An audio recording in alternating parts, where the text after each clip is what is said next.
Lesley Stahl taking on Shari Redstone. This was interesting. I mean, the inmates really running the asylum, because when you're going to sound off about your boss over and over again, I think at some point your boss is going to say, gee, this isn't really working for us, right? You had the head of CBS, Wendy McMahon, and then you had Bill Owens, the EP at 60 Minutes. You had Scott Pelley knocking them all on the air. And now 60 Minutes reporter Lesley Stahl says she's angry with Shari Redstone.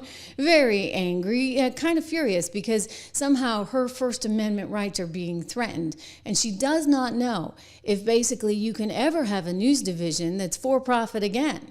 Here we go. Here's the quote. She spoke to the New York Times, I guess, in this particular, forgive me, is this the New York Times? Yeah, I think she was talking to them in a podcast. Quote, to have a news organization come under corporate pressure, to have a news organization told by a corporation, do this, do that with your story, change this, change that, don't run that piece. I mean, it steps on the First Amendment, it steps on the freedom of the press. Stahl said, quote, it steps on what we stand for. It makes me question whether any corporation should own a news operation. It's very disconcerting.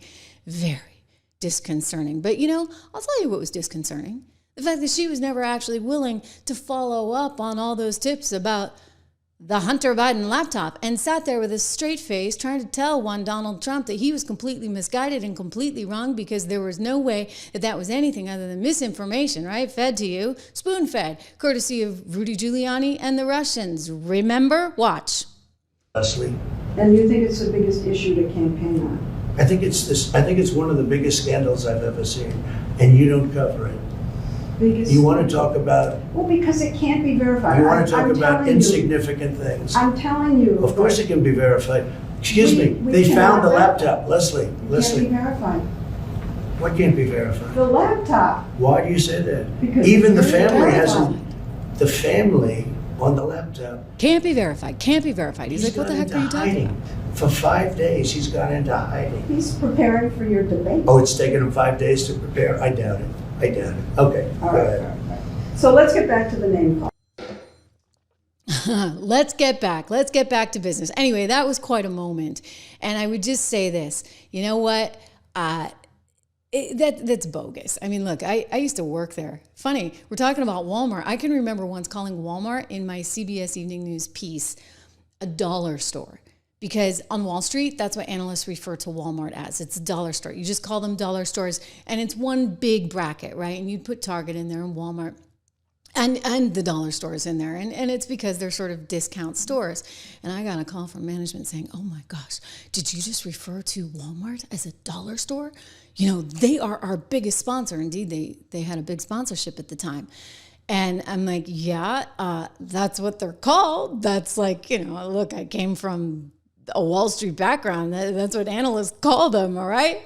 And they were like, oh my gosh. And they were so terrified that Walmart was going to call and be all upset. So I would just say that, you know, as much as Lesley wants to pretend like management never ever cares, that's not entirely true, okay? Again, don't bite the hand that feeds you. I think that exists within news organizations. It's one of the reasons why we're so happy to be over here, right? Because we don't have to deal with that you-know-what anymore. But she's dealt with it. Come on. You know, she's a big girl. I'm sure she has had her share of run-ins before. But maybe it just never got to this level. It never got to the point where you had to have the president of the news division, the head of the 60 Minutes show resign. You've never had that happen before. And now Shari Redstone is like, because you know what, she wants to save her company, and it's not clear that she's going to be able to, again, because she's damned if she does and she's damned if she doesn't. So I would just say this entire deal right now is very much in jeopardy, which means the future of 60 Minutes and CBS News is in jeopardy, because I'm not sure that financially they're going to make it. The other thing I'd point out is even if it does happen, they still may not make it, because they're talking about doing a total redo of 60 Minutes if this deal closes. Larry Ellison's son, who owns Skydance, is working with a company called, interestingly, Redbird Partners. And they're talking about bringing in a former NBC guy, Jeff Shell, I believe, to run and rehabilitate the news division at CBS. Okay, here we go. It's actually, this was in New York Post, I believe. So they're going to face this redo. So Skydance is continuing to drop plans for massive restructuring in the media properties, including CBS, once considered the crown jewel of the Redstone empire for its top-rated shows, sports, and influential news programming such as 60 Minutes. And this would actually be really kind of funny because Redbird Capital, which is being brought in to run the news division by Skydance, is run and operated by none other than one. You see who I'm looking at? You see who I'm looking at? I mean, he knows a thing or two about the news business. He really does not like Donald Trump. One Jeff Zucker. So this news division is totally damned if it does, damned if it, I mean, there is like no way out, okay?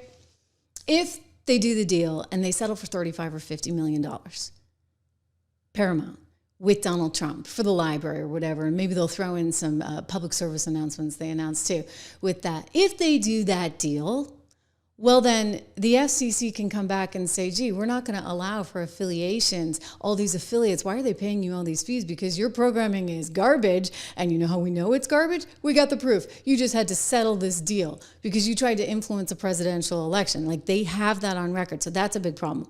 The flip side is the Democrats are threatening these bribery charges. So they're going to say, well, Shari Redstone, the only reason you guys did this, and the board is terrified they're going to get sued, is because you wanted to get this deal done. Now, if they don't get the deal done, they're going to continue to wallow in nothingness.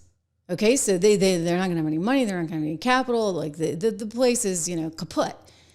And then again, if they get the deal done, you got Jeff Zucker running the news division with Redbird Capital and the other NBC guys. So